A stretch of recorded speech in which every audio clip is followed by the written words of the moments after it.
Hello भाइयों, नमस्कार, जय माता की। मैं हूं पंडित दिनेश नारायण पांडे और आप देख रहे हैं अपना लोकप्रिय चैनल ग्रहवाणी। आप सभी का हार्दिक अभिनंदन करता हूं, स्वागत करता हूं। मंगल का नीच राशि में गोचर, कर्क राशि में गोचर सिंह राशि वालों को क्या परिणाम देगा इन 66 दिनों में। सिंह राशि वालों को जो मंगल देवता हैं, भाग्य भाव के स्वामी हैं, आपके सुख के स्वामी हैं, सिंह राशि में कारक ग्रह होते हैं मंगल, और वो नीच राशि में गोचर करेंगे द्वादश भाव में। तो क्या परिवर्तन होगा आपके अंदर, क्या आपके अंदर ये मंगल कौन सी ऊर्जा भरने वाले हैं, कौन सा कार्य आपके द्वारा होने वाला है जो आपको ख्याति दे सकता है, कौन सी इच्छा आपकी जो अधूरी रह गई थी अब पूरी करने वाले हैं मंगल देवता। मंगल आपकी ऊर्जा है, आपके अंतःकरण की शक्ति है, आपके स्थूल शरीर की शक्ति है, रक्त है, रक्त का प्रवाह है, आपकी जल्दबाजी, आपकी ऊर्जा है, ब्रह्मांडीय ऊर्जा है, अग्नि का प्रतीक है मंगल देवता। अग्नि बहुत आवश्यक आपके लिए तत्व है। आपकी राशि सूर्य, सूर्य की राशि और मंगल का तारतम्य मित्रता वाला, तो आपके लिए किस तरीके का रिजल्ट देने वाले हैं मंगल देवता, अच्छे या बुरे। इसी वीडियो में उन सब बातों की चर्चा होगी, मिश्रित परिणामों की भी चर्चा होगी, किस तरीके के मिश्रित परिणाम मिलेंगे।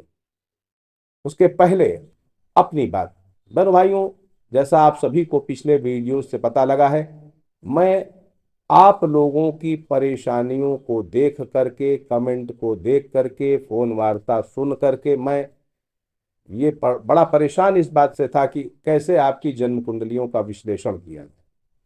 मैंने निर्णय लिया और मैं बराबर आपकी कुंडलियों का विश्लेषण फ्री में कर रहा हूं।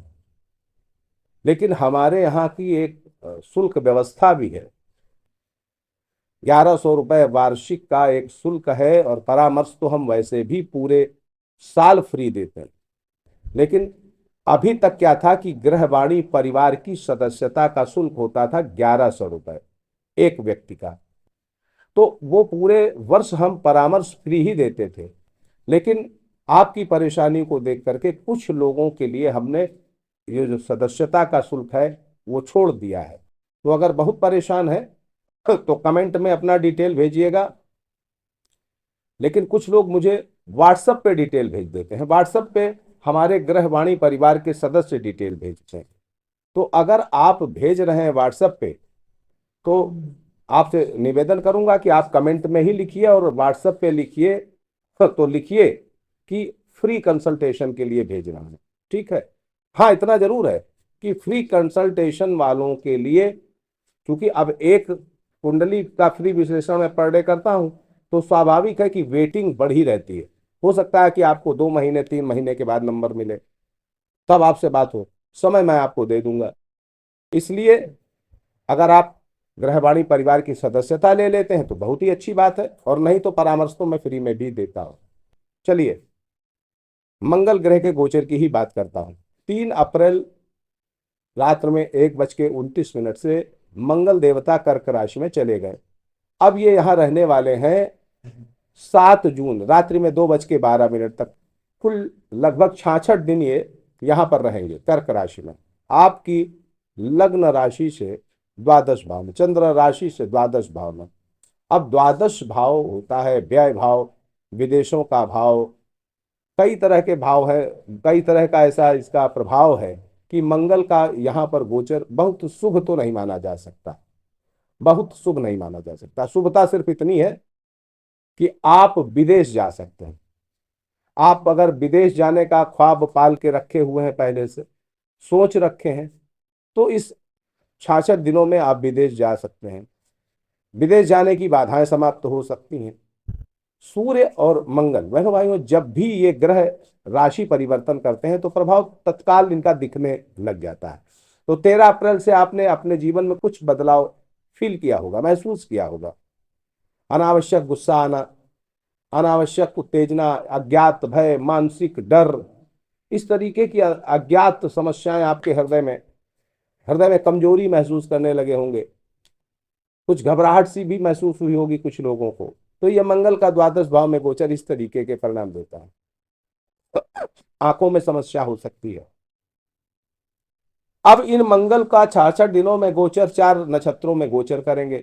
12 अप्रैल तक पुनर्वसु नक्षत्र में, 12 अप्रैल से 12 मई तक पुष्य नक्षत्र में, 12 मई से 6 जून तक अश्लेषा नक्षत्र में, और उसके बाद मघा नक्षत्र में। तो सिंह राशि सिंह लग्न वालों के लिए द्वादश भाव से मंगल का गोचर हम बिल्कुल अच्छा नहीं कह सकते। एक तो मंगल वहां नीच का होने से अनावश्यक खर्चे आपके बढ़ेंगे, विवाद की स्थितियां बनेंगी, विवाद की संभावनाएं, टकराव की संभावनाएं बनती हैं। वहीं जो बहुत आपके अनुचर रहे हैं, आपके बड़े फॉलोवर रहे हैं, वो आपसे दूर जाने लग जाते हैं, या कहीं ना कहीं वैचारिक टकराव होने लग जाता है, ऐसी समस्या होने लगती हैं। भाई बंधु मित्र रिश्तेदारों से कुछ दूरियां बढ़ सकती हैं, मानसिक दूरियां बढ़ सकती हैं, मानहानि की आशंकाएं पैदा हो जाती हैं, अज्ञात भय, मृत्यु भय सताने लगता है, मृत्यु का डर सताने लगता है। स्वास्थ्य पक्ष से परेशानी, नर्वस सिस्टम से जुड़ी परेशानियां होती हैं, नर्वस सिस्टम से जुड़ी परेशानियां होती हैं, हो सकती हैं। और ये किसी किसी को संभव होगी अगर उनकी जन्म कुंडली में मंगल की अच्छी स्थिति नहीं है। ब्लड प्रेशर की संभावनाएं, नेत्र रोगों की संभावनाएं भी कुछ लोगों के साथ बनेंगी। वहीं आपकी कुंडली में मंगल अच्छी स्थिति में, तो आपके ऊपर इसका प्रभाव बहुत कम होगा। मन हमेशा दुखी रहेगा, आसपास का वातावरण आपको उलझाव सा लगेगा, उलझाव देगा आपको। सीने में कमजोरी, जरा जरा सी बातों से सदमा सा लगता है, एक शौक सा लगता है। मेहनत और पराक्रम आपका बढ़ेगा। वहीं शत्रु पराजित होंगे, शत्रु पराजित होंगे, कर्ज ले भी लेंगे और कर्ज उतार भी सकते हैं। अब आपकी सिंह राशि भले है, लेकिन लग्न अगर आपकी वृषभ है, कर्क है, कन्या है, तुला है और कुंभ है, तो आपको मंगल के बुरे परिणाम बिल्कुल नहीं मिलेंगे, बिल्कुल नहीं मिलेंगे। फिर आपको अच्छे परिणाम भी मिलेंगे साथ। वो क्या? आप घर छोड़ेंगे, यानी विदेश जा सकते हैं, विदेश जाने की इच्छाएं पूरी होंगी। कुछ लोगों अगर नौकरी में है तो उनके स्थानांतरण की संभावना है, अनचाहा स्थानांतरण भी कुछ लोगों को झेलना पड़ सकता है। परिवार रिश्तेदारों से कुछ बिगाड़ भी हो सकता है कुछ लोगों को, और कुछ लोगों के जीवन साथी का स्वास्थ्य प्रभावित हो सकता है। सबको एक तरीके के रिजल्ट नहीं मिलते, कभी किसी को, क्योंकि हर व्यक्ति की अपनी अपनी जन्म कुंडली है। तो उन जन्म कुंडली में जो ग्रह की लोकेशन है, देखिए अष्टक वर्ग बताता है कि मंगल इन इन ग्रहों से इस जगह पे अच्छे रिजल्ट देता है, इस जगह पे कम अच्छे रिजल्ट देता है। तो हर व्यक्ति के जन्म कुंडली में ग्रहों की लोकेशन अलग अलग होती। अब मंगल के गोचर को हम अगर अष्टक वर्ग से देखें तो फर्क पड़ेगा ही, सीधा सा फर्क पड़ता है। इसीलिए कहता हूं कुछ लोगों को यह समस्या, कुछ लोगों को वो समस्या, कुछ लोगों को जीवन साथी के स्वास्थ्य में समस्या, कुछ लोगों के जीवन साथी से वैचारिक टकराव।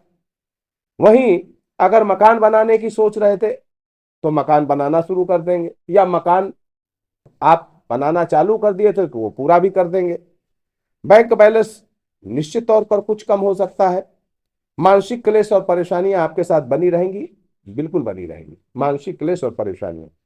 विदेशों से अथवा दूर दराजों के लोगों से आपको अच्छा लाभ मिल सकता है। इस अवधि में सबसे बड़ी खास बात है, इन 66 दिनों में कोई ऐसा महान कार्य आपसे हो सकता है जिसकी ख्याति आपकी काफी लंबे समय तक आपके साथ रहे। 14 मई तक की स्थिति को हम देखें तो आपके हर रुके कार्य पूरे हो जाएंगे, हर रुके कार्य पूरे हो जाएंगे। और ये एक सकारात्मक पक्ष है। और दूसरा सकारात्मक पक्ष ये है कि इस अवधि में आपकी एक्टिवनेस, आपकी सक्रियता असंभव कार्य को भी संभव कर सकती है। स्वास्थ्य के प्रति सचेत रहना चाहिए, जीवन साथी के भी स्वास्थ्य के प्रति सचेत रहना चाहिए। दवा दारू इलाज जरूरी है। और वहीं पर अगर आपका काम स्त्रियों से जुड़ा हुआ है, यानी आप स्त्रियों के टच में रहते हैं, तो मर्यादित आचरण करिए, वरना आपके ऊपर कोई ब्लेम्स भी लग सकता है, आरोप भी लग सकता है। अब आइए नक्षत्र के आधार पर समझिए। मघा नक्षत्र 12 अप्रैल से 12 मई कम अच्छा समय। पूर्वा फाल्गुनी नक्षत्र 12 अप्रैल से 12 मई कम अच्छा समय। और उत्तरा फाल्गुनी 12 मई से 6 जून तक का कम अच्छा समय। अब ये सामान्य रूप से कम अच्छा कह रहा हूं, ऐसा नहीं है कि बिल्कुल खराब हो, ऐसा नहीं है।